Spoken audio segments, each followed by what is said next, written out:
food is something very existential, and it's something very fundamental to human beings. And so people, even if they don't understand the intricacies and complications, say, of genetic engineering, they get naturally suspicious when they suspect that their food is chemically contaminated or genetically modified, and the secrecy of the corporations heightens that suspicion.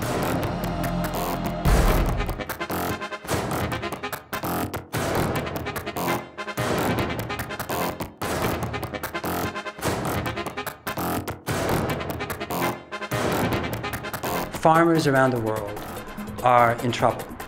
Why are they in trouble? They're in trouble because there's too much food. There's too much, and it suppresses prices. So those farmers are highly susceptible to a crop, a seed, a product that will slightly reduce their costs. Even if the long-term effect is detrimental to their soil, to themselves, even to their family. And you see it in India, you see it in America, you see it in Canada, you see it in Argentina.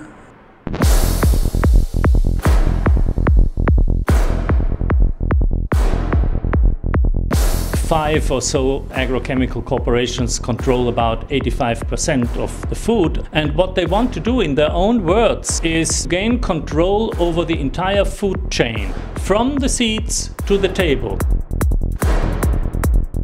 Corporations are putting in a gene from another species into germplasm to create characteristics or traits which are more desirable to whom? Well, in most cases, these traits are desirable to agribusiness. That is to say, companies who are mass producers of corn and soybeans. Generally, mass producers of food that goes to cattle to make meat.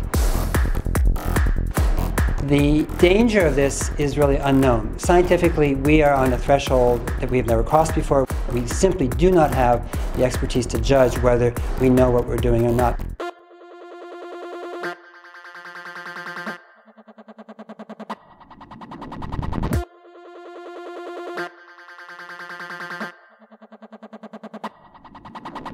Monsanto, one of the corporate giants in this field, engineered soybeans to make them resistant to a specific pesticide.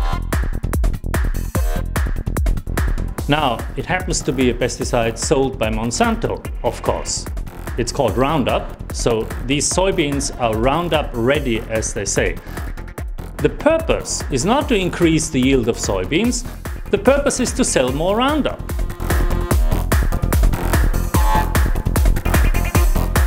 They have other crops that have a pesticide in them, and they want to sell these special seeds. Now, they have patented the seeds, they sell them for inflated prices, they charge a technology fee on top of it, and then they have intellectual property rights so that farmers are not allowed to save the seeds or develop them as farmers have done for hundreds of years.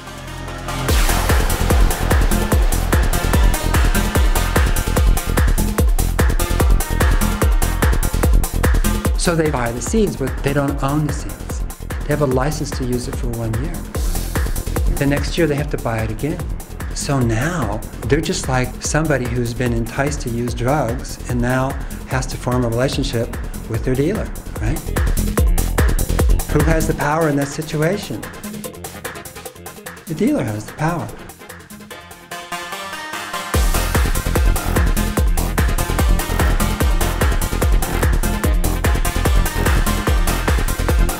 In Europe, where the anti-GM movement is much stronger, the English supermarkets have agreed not to buy GM food. So the industry now knows that neither Europe nor US is the place where they can keep this expansion on. And they're moving to Asia. And they're trying to push this technology on India by violating every rule under the sun, every environmental law that we have had, corrupting our scientific institutions, our government. And that's why I've sued them. I've got Monsanto in court, in the Supreme Court of India, because they're violating our laws. Hunger is not a technological problem. The world produces enough food. So you may ask, why are there so many hungry people? Well, they're hungry people because the food is not distributed to them, it is not offered to them. hunger is a problem of food being concentrated in the hands of the rich and powerful and poor people not having access to them. Well, GM food is going to perpetuate that. In fact, it's going to make it worse. It's going to increase poverty, it's going to increase hunger.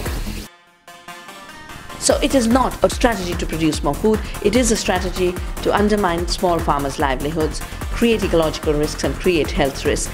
India can do without all this.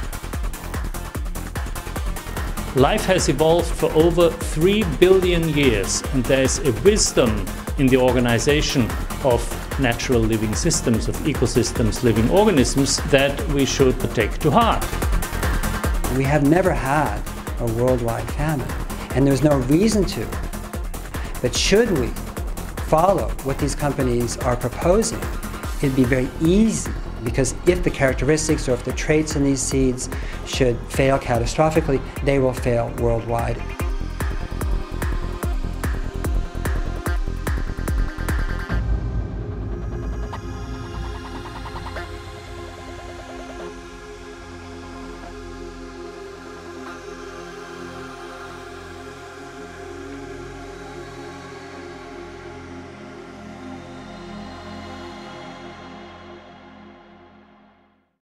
This is Gorilla News Network, and strength to all the young gorillas.